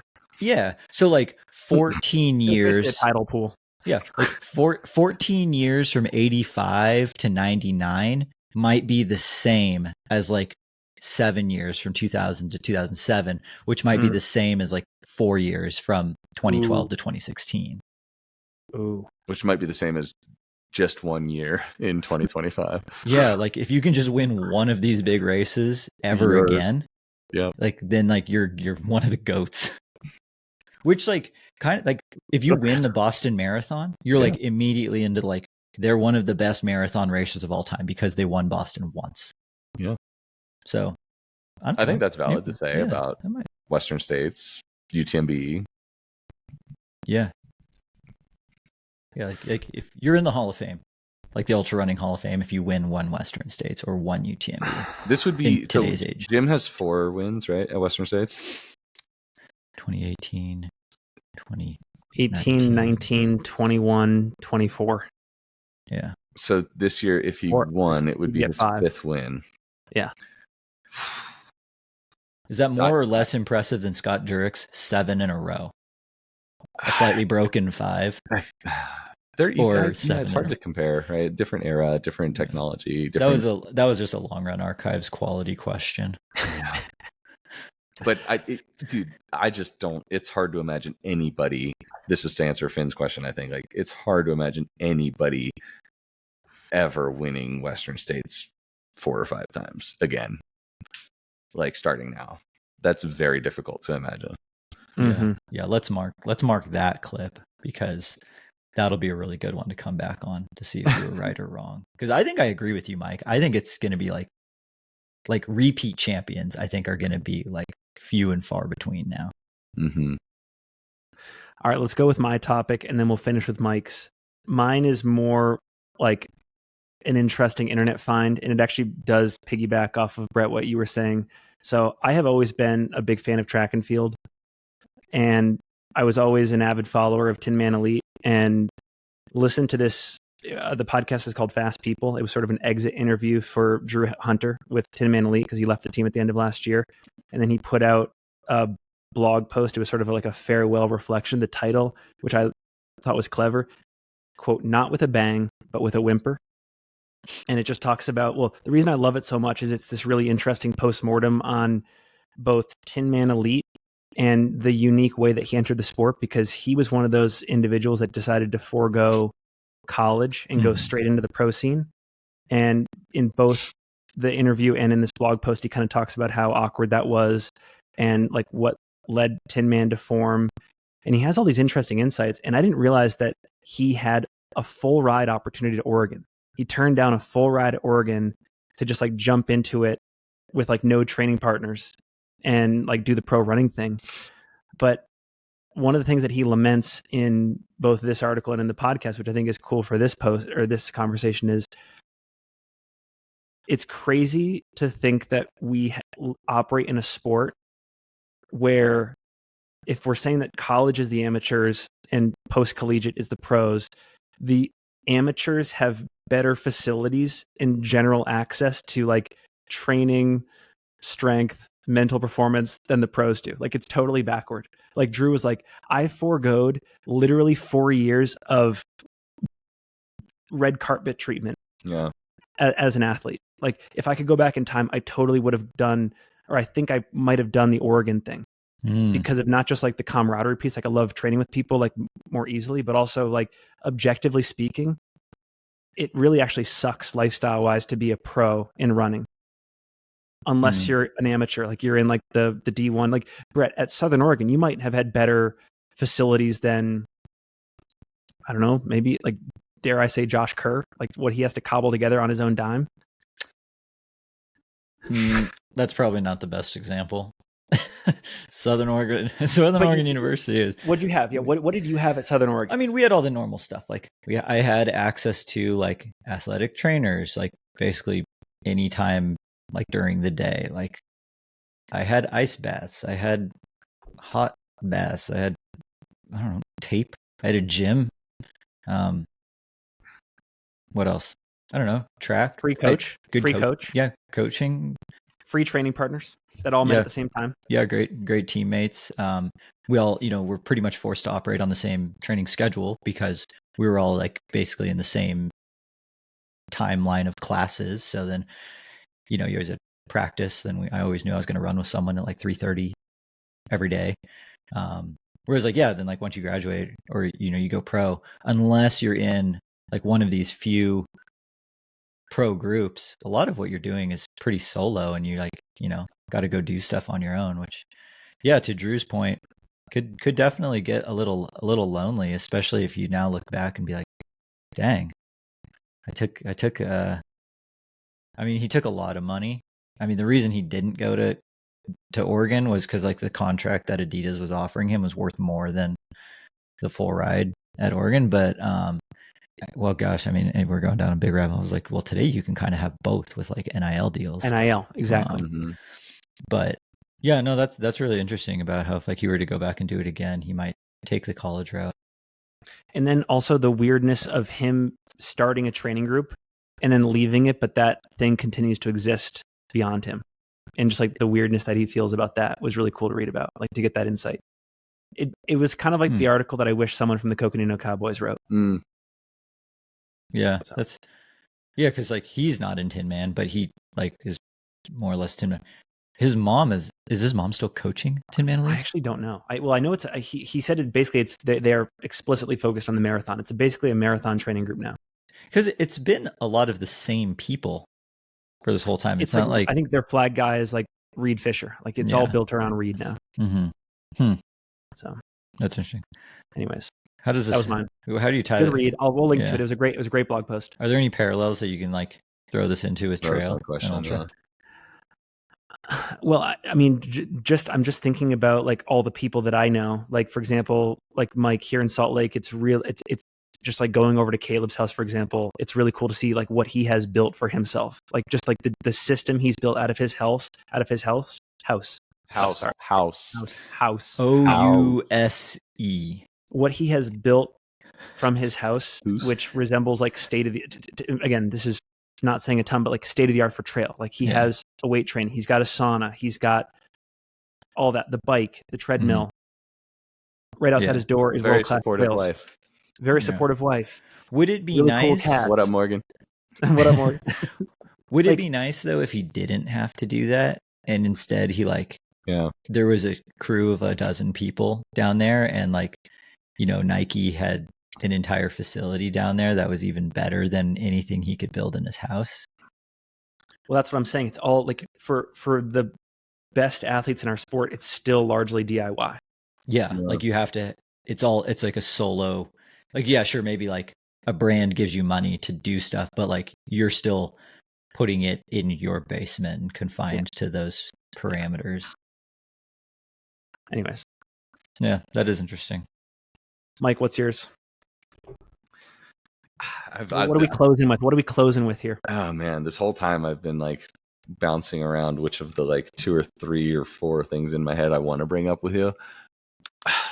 And there's always a next time too. Yeah. So there is definitely a round 2, so there's no pressure. Maybe I'll keep this one a little bit more relevant with the times than Finn. There is a little bit more I want to talk about. I think like Cocodona that I haven't had a chance to talk to you about yet. And if you've already spoken about this at any kind of length on another medium or in another podcast or anything, let me know. You know, I don't consume all that much trail running media. But so sorry if you've already talked about it and I didn't listen, but I don't think you have. My question is, it kind of relates to Snowdonia and Cocodona. And I think that a lot of people hopefully listening can relate to this. It's a sort of difficult to reconcile like mix of emotions when you invest like months and months of emotional energy and physical training energy and, you know, traveling to a race, getting to a race, so organizing your crew, getting people circled around you who are also investing time and energy into your race, to then have a performance that you're not exactly satisfied with.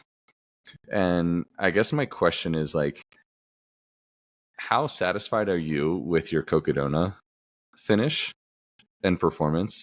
And like, what were your goals going in and after the fact? Do you think you could have done better? Like, was there part of you that's like, I really want and believe that I can win or podium this race or run a certain time or something like that? And like, maybe you didn't accomplish like an A goal or a B goal, but you hit your B goal or C goal, whatever. Because that's kind of how I feel about Snowdonia. And it's sort of an interesting, like I said, swirl of emotions to kind of try to reconcile. And I imagine both of you probably have some level of experience with this. And I imagine a lot of people listening probably do as well. So starting with you, Finn, I'm curious about how you feel in terms of satisfaction with your Cocodona performance. I think with the in-race experience itself, I'm very satisfied because the only thing I said to myself on the start line was just try your best, hold yourself accountable to trying your best. And I do believe that I tried my best in the race. I think my warped reality is being around people like you and Caleb and Tyler, Leah, Rachel, who are like all not only great athletes and great performers, but like you guys also like work really hard in training and do all the small things. And so I would say I always measure my training blocks against yours, just in terms of follow through, like not in terms of like times and mileage run and stuff like that, but more just like, did I also honor the training block and do all the small things and not miss workouts, not miss long runs? And I think I'm a little disappointed in like the amount I prioritized training from like early February to race day. Like I would say ran Cocodona largely on like emotion and just like stoked for the race, as opposed to like the amount of training that I did before Trans Gran Canaria. But so I would just say it's that for me, like the longer I've been in the sport, it more so has to do with like, there are people in my community that I really admire from a preparation standpoint. And I admire them because they're so diligent and like detail oriented and stuff like that. And they try hard. And like, did I do my best to like match that level of commitment? So I would say I'm not satisfied from that standpoint, but satisfied with the effort that I gave in the race. Let me ask you this. Like, correct me if I'm wrong, but like, I believe that you believed there was a world where you were at least on the podium of Cocodona. Yes, for sure. So after now having finished the race, like, is there anything like, do you feel like you could have done certain things better, or are there any like X factors that you don't understand yet? Like, do you still believe that you could have finished on the podium? Let me ask you that. Given the results, I think I do. I think I believe I could have finished on the podium. I think that, and again, everything is on me. I want to stress like extreme ownership here with everything. I think what I could have done better is I could have dictated coming in and out of aid stations exactly how efficient I wanted to be. And like, I mean, you saw it at some, I was dilly-dallying. I was definitely like hamming it up for the cameras, laughing, having fun. And there is a benefit to that, right? Like you take pressure off yourself. I'm sure there's like, just like this like whole body sense of relief you get from cracking jokes, whatnot. But I do wish it was more like a military operation. Like we were going in, boom, getting out, boom, and just like all the essentials just to get me down the road further. But it was mostly just that. I think when we were moving, I was stoked on what we were doing when we were moving. It was just more like the non-moving transitions. I wish that I had communicated more with the crew to like hold me accountable. Because I think I'd come into aid stations and be like, guys, let's take our time, let's relax. And like a good crew, they like followed suit. They were like, okay, yeah, like, you know, good. And I wish I had been like, you know, so did you come out of it? Did you come out of it then like looking forward to whatever's next for you, thinking like still with that same belief, right? That like you can do even better than you did there, and I'm excited to try. Yeah, I don't think I'm going to go back to Cocodona next year, and right. I've been saying that now for 3 weeks, so I think it's true. Also, it's sold out, so it's definitely true. But yeah, for future races, absolutely, absolutely. Like and it's funny, I had a really good training block for Transgran Canaria, and then an objectively shitty race, and then not a great training block for Cocodona, which was my fault. Like I didn't follow the training, and decent race. So I'm still trying to figure out like how to find that perfect feng shui where it's like good training block, good race. Yeah. I was pretty hungry coming in. So I don't know, maybe I'm just someone that like functions better on like less organized training, and I don't know, but like, yeah, we'll see. I still have a lot of unanswered questions, but I am excited for the next one. Yeah. Well, how do you feel? I mean, I believed, knowing very little about the Snowdonia course, I guess, going into it, and like having stepped on the course for the first time, essentially when the gun went off, it was very uncertain to me. Like there were a lot of unknowns about it. Like it was kind of menacing. It was a daunting undertaking, a daunting course. I kind of made this guess that like a great to pretty good day for me would be somewhere around 24 hours to 28 hours. And I ended up finishing in almost 30, like 29:40. And yeah, I don't know. There's like, I know what it feels like for me to have a good race and to be able to like push hard for the final 20 or 30 miles of 100. Like I know what that feels like, and I didn't do that here. So I know I did something wrong or different or whatever that like prevented me from having my best day at Snowdonia. But I'm still highly satisfied and extremely proud of it because, like I said, I was intimidated by this race. And even just like having the sort of maintaining the fortitude, the mental fortitude to stay in it as like I started to feel bad physically, and I knew like sort of what was ahead, like to stay tough enough to like keep myself in it. I was really proud to do that and really, really proud to finish. So I'm satisfied in that sense, but I'm also like, there's this, I'm like, I could have done, I truly believe that I could have done a lot better had I done certain things differently, presumably. And I'm trying to figure out what some of those things are. And I'm still just like equally excited to like go try it again at High Lonesome in a couple of months. Like I just love this kind of curiosity, trial and error. For me, it's mostly error, but like it keeps me coming back, and I don't know, I just love it. And I think that hopefully a lot of, Brett, I still want to hear from you about like experiences you've had that maybe are similar in terms of like defining satisfaction with an event. But like I think a lot of people listening probably have this experience often. There's a lot of people out there who like, you know, oh, I've never won a race before, I want to go win a race, I think I can, and then I try and I don't, but I still believe I can, and it keeps me in it, and it keeps me trying to learn and get better. And I just think it's a very interesting, like, emotional place to be. And Brett, I want to ask you a question, but I'll say this is what gets me excited. What gets me excited about training in the future and racing in the future is getting to this place where I'm like a Brett, like a Leah, like a Tyler Green, where with like almost near certainty, you're going to have like a pretty successful race. Like regardless of how the chips fall with the competition around you, like with near certainty, you're going to knock out a pretty good one. Mm-hmm. I'm not there yet. Like my stuff is very, it's like both poles, I don't think I've done enough with racing feedback, training feedback to get to that point of consistency, but like I'm super excited to get to a point of consistency. And I mean, I don't know, Brett, if you want to comment on that, but like that's where I want to go with all that personally.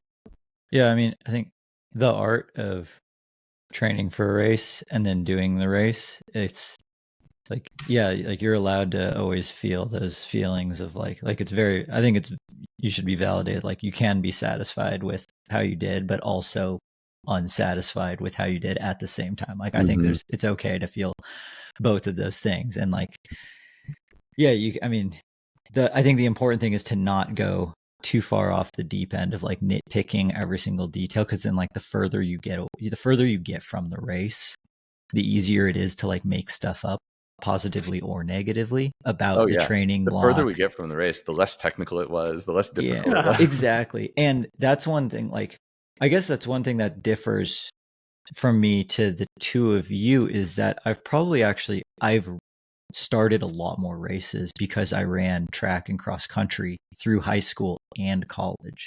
Like in terms of just like, I don't know, dude. I've probably run almost as many. I mean, you definitely more than me. Definitely more than me. Like, I mean, I was probably racing like 30 to 50 times a year for like almost a decade. Same. And that's a little bit of an exaggeration.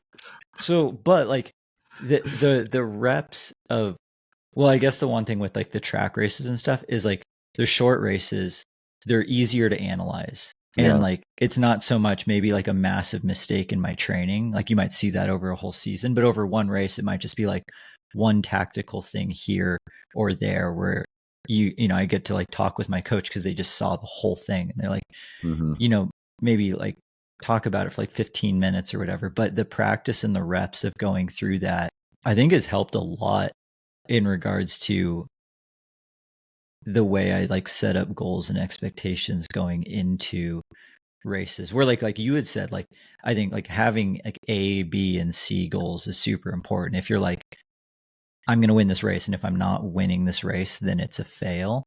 Like the chances of you actually winning the race probably go down a lot because there's zero backstops. Whereas these races are long enough where you might have no chance of winning in the first quarter, but then actually you just needed like a couple miles to get going, and then you end up still winning the race.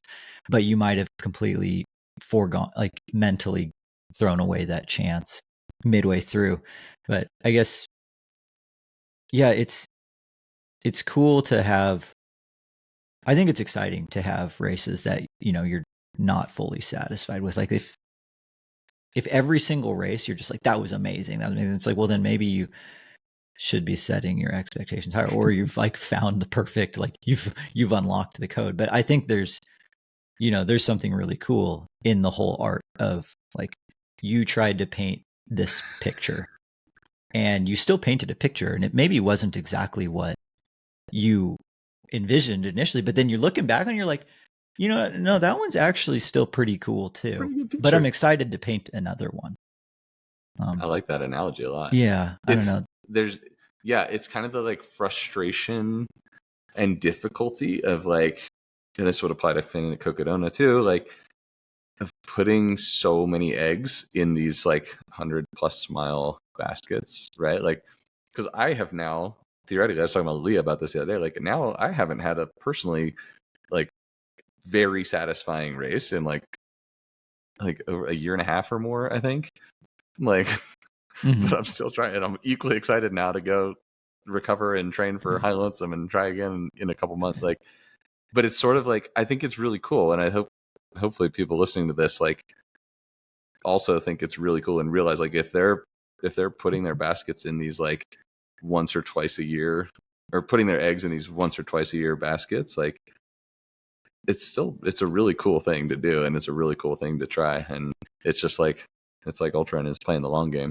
Yeah. And it's a massive privilege to even have the opportunity to do that, and like maybe not hit your goals, but like to get to at least try it and give yourself the chance for it, I think is still something Yeah, that's really special in regards to, pinning a bib on and the one other thing I should say about Cocodona is it is such a team event, and my crew and pacers did so much to resurrect me at various points that even though I said I think I could have done better, I'm also not sure I could have done better, because I remember when I finished that thing, I thought back to like when my pacer, whose name was also Finn, on Mingus Mountain, like saved me there, like helped me like crawl up that mountain. I mean, I was just in the pits, and like Brianna in another section running to Fort, like there was just, in my brother, and like there was just so many like key pivotal moments where if I was solo on that thing, it would have been a totally different story.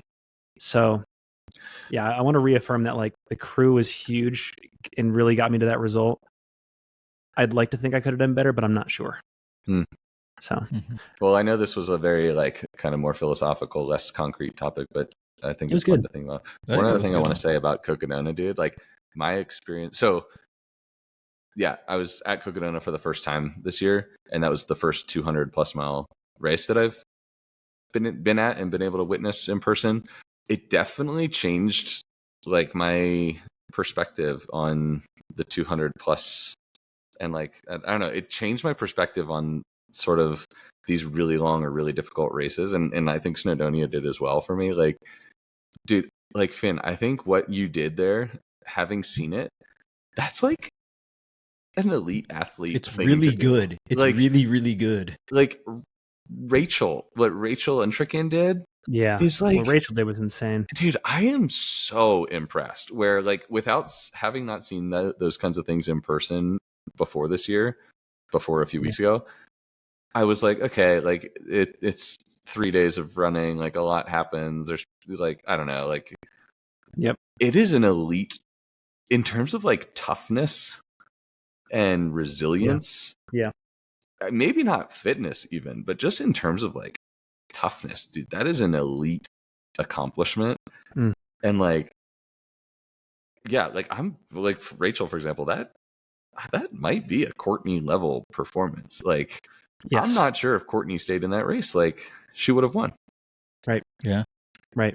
And like what Dan did, like, I don't know. It is so impressive to me, having seen it in person, like seeing people at mile 38 at Crown King in like a rough patch and like feeling beat. And then seeing people at mile 70 at Camp W, whatever it was, like I saw you, Finn, there. It was shortly after nightfall. And like, like seeing Harry Schubertus there, just like looking like garbage. Like I was like, there's no way this guy's finishing this race. And then he finishes what? Fifth? Yeah. Like 2 days later, like 2 days after that, like seeing Rachel running at mile 70 and chatting and like looking like, honestly, she's running 100-miler, like in terms of pace. And then seeing her again, that was probably, I don't know, 10 p.m., shortly after dark that night, 70 miles into the race. Seeing her again at halfway into the race, basically 125 or so miles in, like the next morning, still moving similarly. Seeing Lindsay Dwyer, like, dude, just in the hurt locker at like mile 110, 115, doing like 30-second, her pacer's doing like 30-second intervals with her just to like keep her moving, and she's like working really hard for like 30 seconds at a time and like hardly talking, like at 100, less than halfway into this thing, and then to finish again like 2 days later or whatever, like, and finish very well. Like, these are elite, at least in terms of toughness. Like, these are very elite performances, and my world was opened. Same thing happened to me at Snowdonia. Just like, I don't know, I told Finn this earlier today, but like, I don't know, there's a guy that I ended up kind of around a lot in the second half of the race, and turns out like none of us would know his name, but like he finished the Spine race this past winter, and just like every time we got to an aid, I intersected him in aid stations a lot, and every time we got to an aid station, his name is Sam Skinner, awesome dude, British guy, I think. We'd get into an aid station, and he looked like a boxer, just like between bouts, like back against, like just plopping down into his stool in the corner with his coach, who was his crew, with like back against the ropes, like looked like he literally just got like took a round of punches for 90 seconds or whatever, and like his crew is like feeding him, like, and then just like saw him get back out there and like do the next massive climb and descent, and like I don't know, it's just like I have so much newfound respect for these like really, really tough, difficult events that I think is like a level of athleticism and like eliteness, for lack of a better term, that I didn't realize was there. Awesome. Just a few weeks ago. Very cool. So I don't know. Kudos, Finn. Appreciate you, man. Very last, I know we're like way over time. The last thing I want to say, and I would be remiss to say it, and I know the audience is thinking about it, Mike. I want to find a way to institutionalize our rivalry in 2026 and beyond. And I think we should, in the spirit of like all of these exotic races we've been talking about, maybe you and I go to the drawing board, and with like Brett's help, others' help, we put together like a pretty unique set of events over 3 years. Like we do like a 24-hour track meet, but then we go do Speed Goat, but then we go do JFK, but then we go do like Diagonal de Fou, and it like culminates at UTMB. Yeah. You know, I have a rivalry with Brett too, by the way, that predates my rivalry with you. Silver State. Like, I'm sorry. This guy's kind of a punk. We faced off at Silver State 50 mile a couple years ago now, I guess. And I mean, skin of his teeth. Yeah. He beat me by like, I don't know, 2 minutes, I think. 90 seconds, somewhere in that 1 to 3 minutes. Just enough time for me to catch my breath. Oh, man. And it was a fluke. I'm here to say that was a fluke, and like I'm ready to race Brett again. Yeah. So I mean, we have a rivalry too that needs reignition. We might we definitely have to have a round 2. My proposal for round 2 is that we do this in person in Palisades in like a month. Like actually. Fight? No, we have another Long Run Archives episode. I'm not fighting either of you two. I'm not that stupid. You didn't use that gym at Southern Oregon, I can tell, man. Y'all aren't in my weight class. That's probably true. No, we need to talk about this future race schedule, because we were just. I thought you meant we should like reignite the rivalry in Palisades. Yeah, let's just band at Western States. I do think our next we should do a Long Run Archives at Western in studio. Yeah, because we need to talk about this race idea that we were talking about the other day, and we don't have enough time to talk about it now. We don't. That all three of us are going to do, though. Yeah. Yes. Yeah. Yeah. Yep. I agree, Finn. We are due for more of that, and I'm ready to. Yeah. I'm not scared of either of you. So. Yeah. Well, I'm about to put on a show at Twisted Fork, so. You'll be scared of me after that. I'll take photos of it. And Finn will retroactively DQ me for doing something stupid. Do you ever get like is there ever like a call for comments or something of like how many miles somebody ran during from start to finish of a Long Run Archives episode? Because we've had a few. I think the longest was the Tim Tollefson Long Run Archives. I'm curious if this one's going to be longer. I would just be really curious to hear like, I ran, what mile are you at right 13 now? miles with 5,000 feet of vert, or whatever. Like. Yeah. So, and send this to either Conversational Pace or Run Single Track or at Shit in the Woods, and actually send it to all of us. But I have 2 questions. One, do not start a group chat. No, don't start a group chat. Don't start a group chat. Send it like individually. But what are some other races that are like Snowdonia in terms of majesty, but they are not very well publicly known, or they're only regionally known? And then for this trio rivalry here, what are some unique places and distances we should race at over the next 2-3 years?